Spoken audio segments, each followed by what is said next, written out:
Hello everyone, welcome to Bhumi's easy cooking.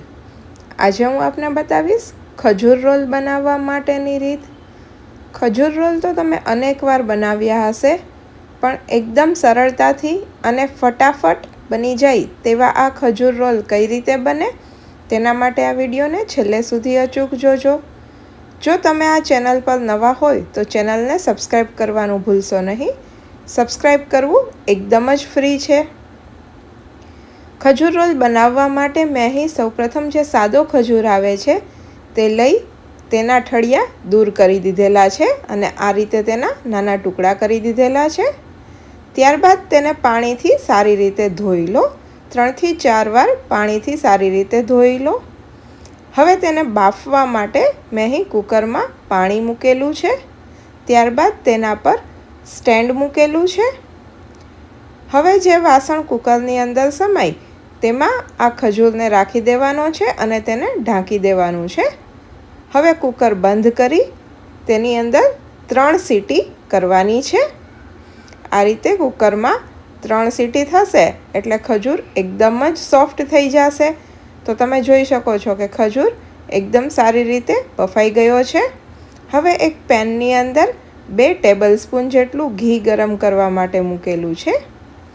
ગેસની આંચ એકદમ જ ધીમી રાખવી. ઘી ગરમ થાય એટલે તેમાં કાજુ બદામના ટુકડા કરેલા છે તેને સાતળી લેવાના છે. આ રીતે ઘી ગરમ થઈ જાય એટલે કાજુ બદામના ટુકડા તેમાં ઉમેરી તેને હલાવતા રહો. 3 થી 4 મિનિટ સુધી તમે એકદમ ધીમી આંચ પર હલાવશો એટલે તે ધીમે ધીમે લાઇટ બ્રાઉન કલરના થઈ જશે. આ રીતે હલાવતું જવાનું છે. તો તમે જોઈ શકો છો કે તે લાઇટ બ્રાઉન કલરના થઈ ગયા છે. તો હવે તેને એક પ્લેટની અંદર લઈ લો. હવે તે જ ઘીની અંદર જે ખજૂર બાફેલો છે તેને ઉમેરી દો અને તેને હલાવતા રહો. બાફેલા બધા ખજૂરને આ પેનની અંદર ઉમેરી દેવાનું છે અને તેને આ રીતે હલાવતું જવાનું છે. તમે જોઈ શકો છો કે ધીમે ધીમે ઘી બધું ખજૂર સાથે એકદમ જ મિક્સ થતું જાય છે.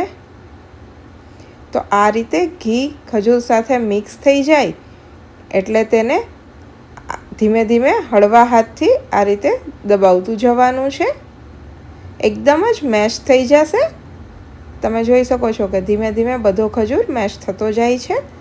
તો આ રીતે પેન છોડવા માંડે અને બધો મેશ થઈ જાય એટલે તેમાં ફરી પાછું 1 ટેબલસ્પૂન જેટલું ઘી ઉમેરો અને તેને હલાવી લો. તમે જોઈ શકો છો કે એકદમ સારી રીતે તે પેન છોડતું જાય છે. હવે તેમાં જે કાજુ અને બદામના ટુકડા ઘીમાં તળેલા હતા તેને ઉમેરી દેવાના છે અને તેને રૂમ ટેમ્પરેચર પર ઠંડુ કરવા દેવાનું છે. ત્યારબાદ આ રીતે હાથને થોડો ઘીવાળો કરી તેનો રોલ બનાવી દેવાનો છે.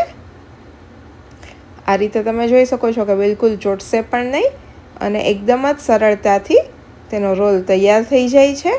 તો આ રીતે હળવા હાથથી તેને પ્રેસ કરતું જવાનું છે અને રોલ બનાવતો જવાનો છે. હવે જે કાજુ બદામના ટુકડા છે તેને થોડા ઉપર ઉમેરી દો. આ રીતે તમારે જેટલા પણ કાજુ બદામના ટુકડા ઉમેરવા હોય તે તમે ઉમેરી શકો છો તથા તેના ઉપર કાજુ તથા પિસ્તાનો ભૂકો ઉમેરી તેને રગદોળી લેવાનું છે જેથી કરીને તે બધી સાઈડ પર ભૂકો સારી રીતે થઈ જાય. હવે તેને થોડીવાર માટે સેટ થવા દો. થોડીવાર તે સેટ થઈ જાય ત્યારબાદ તેના નાના નાના ટુકડા કરી દો. તો તમે જોઈ શકો છો કે એકદમ જ સરળતાથી તથા ફટાફટ એકદમ ટેસ્ટી એવા આ ખજૂર રોલ તૈયાર છે. તો એક વખત તમે પણ આ રીતે બનાવજો. તેનો ટેસ્ટ તમને કેવો લાગે છે તે મને કમેન્ટ બોક્સમાં અચૂકથી જણાવજો. વિડીયોને લાઈક કરજો.